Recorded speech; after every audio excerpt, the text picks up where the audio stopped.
everybody.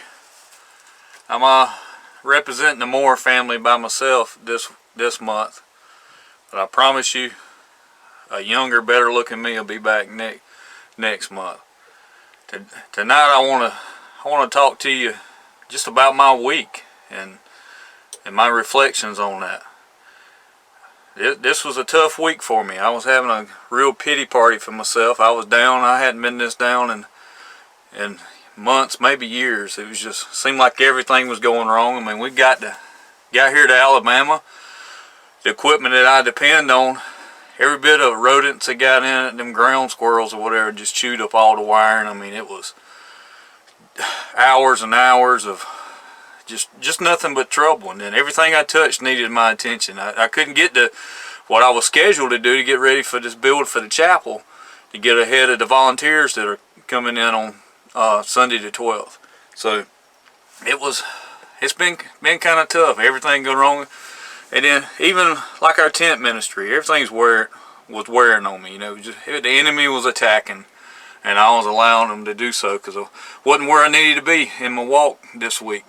But anyway, with our tent ministry, as I was saying, just finding somewhere to set up a tent is like pulling teeth. You know, nobody wants a bunch of Christians standing around under a tent handing out free Bibles and praying for people. You know, it's easier. You can sell incense or cologne or something a whole lot easier. Talk people into letting you do that before you can talk about Jesus to somebody. So it's kind of, people are weary of you, so you have to build a relationship with them a little bit, and then they get turned down sometimes. And it's a lot of work, and it's a daunting task, but we shall carry on. But I'm gonna talk to you about kind of go into depth of where I was at with that. I was kind of feeling down, and I talked to a couple of people to had them pray with me. But I've always, when I'm facing a situation like that, I've always felt better when I prayed for somebody else. So I got 3 people in my life that are really going through stuff, and I contacted them. I reached out to them and I checked in on them. I pray for them every day, but then, sometimes we need to hear that, not just know that you're praying for me, but I need you to check in on me, So I checked in on them and prayed with them and talked to them and, text them or whatnot, and lo and behold, my spirits started getting lifted. The Lord was already working.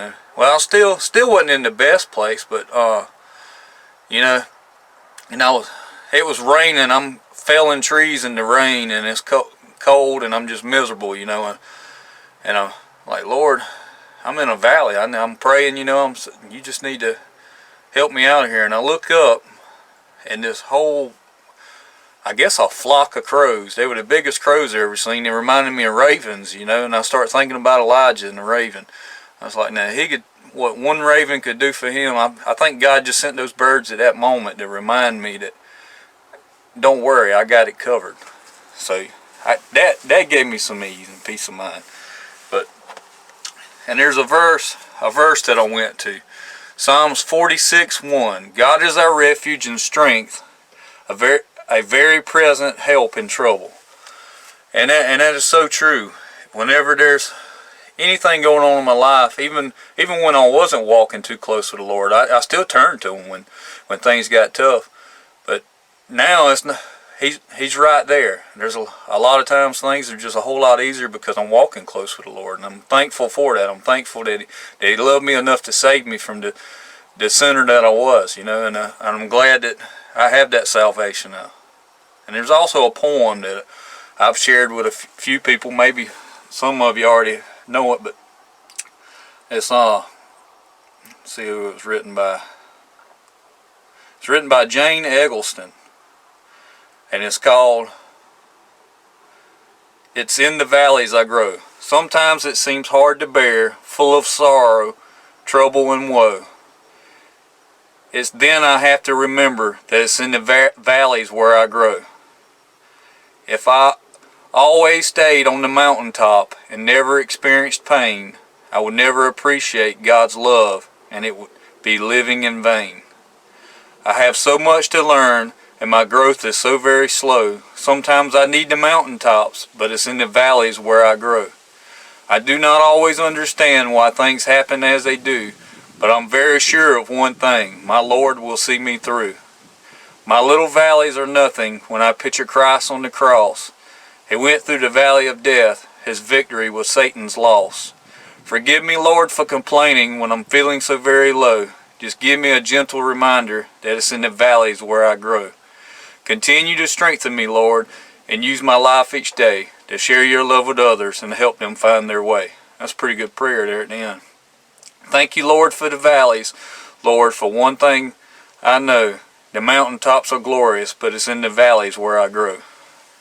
So the Lord had to remind me of that this week. That's in the valleys where I grow, and I'm thankful for it. And it ended up being a blessing. I'm glad that I was in that valley, and I was able to turn to my God and Him to help me through. And I'm glad that I was able to help some other people. And one of these ladies does something very similar to what we do. Well, as close as what we do as anybody I know anyway, but it's actually, her ministry is a lot different. And she burns herself out, and she turns to me and Charlie, and we message back and forth and stuff, and meet her on the road and stuff, and we pray for her daily, but we have specific prayers that she comes to us with, and a lot of times it's almost like I'm praying in vain, because I can't understand what she's going through, or like, man, she needs to pull through this, because this, it seems like we're having to pray on this every day. And then this week I was humbled and brought down to and was able to understand exactly, pretty close to what she was feeling, at least anyway. And that was a good experience. I needed to be there so I could pray the way I needed to pray for her. And when I say pray for somebody, I'm talking about when somebody needs help like that, you need to pray till there's tears coming out of your eyes, you're red in the face. There needs to be emotion in your prayer. It needs to be meaningful. Because it's easy to say those little things. I mean, I get on the boys about it. If their prayers that sound repetitive, like it's rehearsed every time they pray, to me that's not really that relationship with God that you need. It needs to be heartfelt, and it needs to be legitimate. And this week I was reminded of that. And I just want to thank all of you for supporting us, and I ask you to pray like that. Pray hard for us, especially now. We're fixing to start this chapel. I don't know if you can see behind me here. The land's cleared. My little toy tractor back there, but the trees are cut, the land's cleared, and hopefully Monday the lumber package will be ordered, and I'll be putting in some foundations. So next Monday, me and the volunteers from Georgia and Tennessee are going to start putting the floor system together and go from there. Hopefully by the end of the week, maybe we'll have walls raised. But they're calling for rain, so pray for some clear weather so we can get some work done. And we thank y'all, and just God bless you, each and every one. We love you.